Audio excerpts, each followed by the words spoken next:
connaissez ça? Non, personne? C'est bien, vous allez apprendre des choses. Alors Mario, je vous le dis, lui, c'est le travailleur ubérisé de Nintendo. C'est-à-dire que Mario, chez Nintendo, ils lui ont absolument fait tout faire. C'est comme Martine. Hein? Vous avez Mario au royaume champignon, Mario qui fait du golf, Mario qui fait du tennis, Mario qui va aux Jeux Olympiques. J'ai plus de place. Moi, je me souviens d'une de mes coupures d'eau où je me lève un matin, je vais aux toilettes, comme tous les matins. Je tire la chasse, qui fonctionne. Et puis, bon, je vais me préparer mon café. Là, qu'est-ce qui se passe? Puis j'ai mis un petit peu de temps en plus à comprendre, parce que la chasse d'eau, je venais de la tirer.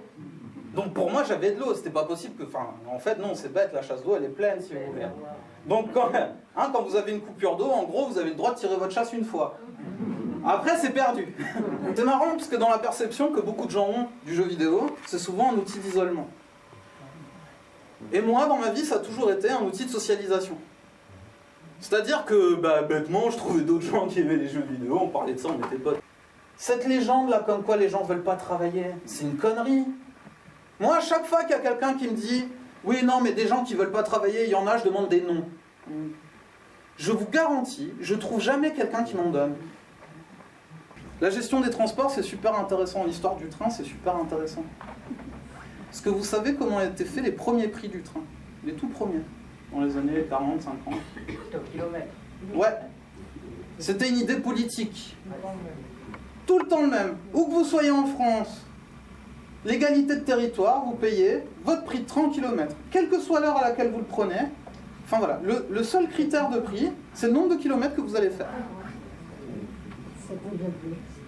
Dans les années 80, on a commencé à passer à ce qu'ils ont appelé au yield management. Je ne sais pas si vous avez remarqué, mais à chaque fois qu'on commence à utiliser des anglicismes, c'est qu'on va se faire avoir. Et donc, dans le yield management, l'idée, c'est de faire payer au plus quand les gens en ont besoin.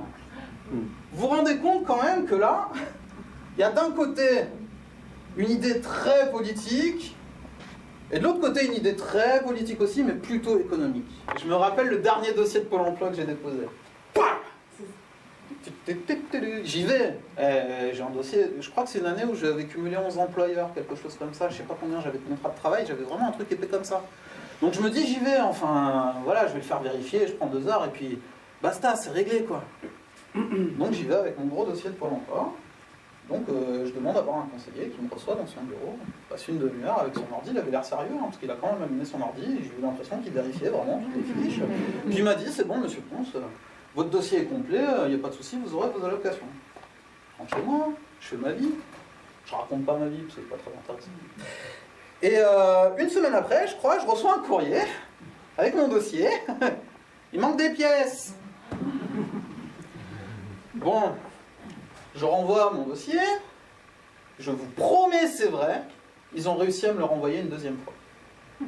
Vous assistez quand même à quelque chose d'un tout petit peu exceptionnel. Vous avez un pauvre qui vous parle de pauvreté. Et je suis un pauvre exceptionnel. Dans le sens où, moi, je n'ai qu'un paramètre de pauvreté.